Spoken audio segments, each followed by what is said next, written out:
Now, another way you find out about this church is you see that each month we give away the First Sunday collection. Come on up, John. This First Sunday collection has something to do with me, so I will speak for another few minutes. I will be doing something challenging again this April. On April 29th, I will be joining the Hunger campaign. That's with 2 U's, unfortunately, but okay. It's a bicycle ride of you ministers and others relaying across the country. My part will be to ride almost 100 miles a day for 8 days from Albuquerque to Topeka, Kansas. Each of us who are riding in the Hunger campaign, or the Ride to Beat Hunger, is working with a local organization that addresses hunger. The ride itself is a challenge to you congregations to do something about this issue. So I am teaming up with CitySquare's Food on the Move program, which John is going to speak about in a moment. If you want to support the ride, there's information on the bulletin board in Channing Hall about how to do that. But today's collection entirely goes to the Food on the Move program at City Square. And John, will you tell us about that?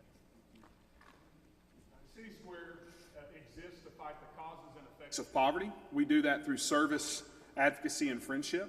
So pretty much any front we can fight poverty on, we do that. And one of the ways is to fight hunger.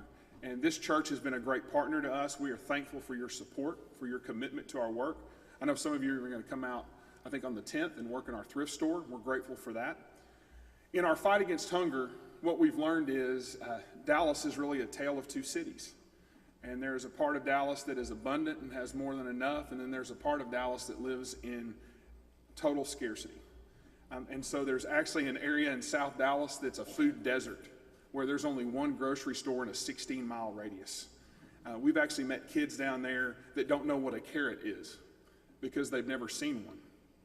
And so we have to introduce them to fresh fruits and vegetables because they haven't had access to that in the part of the city in which they live. So that's led us to have a large food pantry. That's led us to do after-school feeding, and that's led us to do a program called Food on the Move, which provides food for kids who qualify for access to free and reduced lunch during the school year, but don't have access to that in the summer. And we started out with kind of a site-based model where we would take food and drop it off at kind of church day schools, YMCAs, Boys and Girls Clubs, but that wasn't getting it done. We knew there were many kids who were in the apartment complexes all over town with mom and dad both working, and they weren't in one of these programs, and we needed to find a way to reach them. So we took food and put it on the move.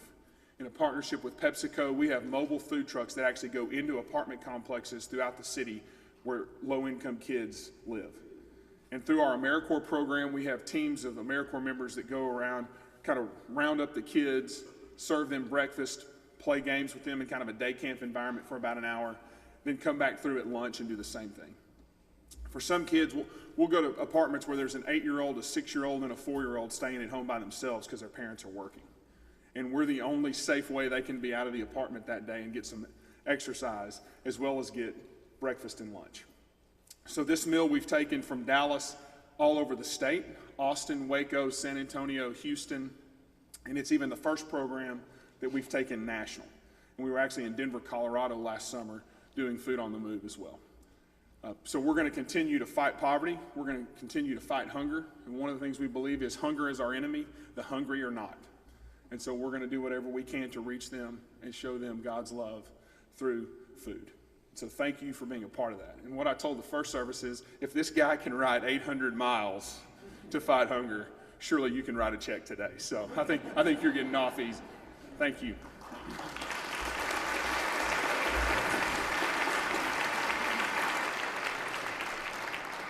Thank you, John. Thanks for being here. And I'm going to sacrifice my body. You can sacrifice something today, and also have a look at the bulletin board about the ride itself. We have been greatly blessed. Guess which side of the tale of 2 cities we live on? We all probably had breakfast, and maybe then some. Let us give generously so that others will be blessed by this church. The offering will be given and received.